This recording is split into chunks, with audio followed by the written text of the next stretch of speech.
Hi friends, 100% మీరు మాట్లాడతారు Nihali spoken English institute. ఈ వీడియోలో మనం ప్రేజల్ వర్బ్స్ డై ఆఫ్ గురించి తెలుసుకోబోతున్నాం. ప్రేజల్ వర్బ్ డై ఆఫ్ అనే ప్రేజల్ వర్బ్ను ఏ సందర్భంలో ఉపయోగిస్తాము అంటే to die one after the other until there is none left.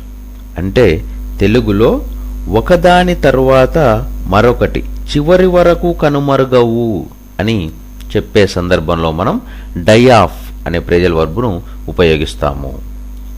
Phrasal verb die off అనే ప్రేజల్ వర్బ్ను ఏ సందర్భంలో ఉపయోగిస్తాము అంటే to die one after the other until there is none left.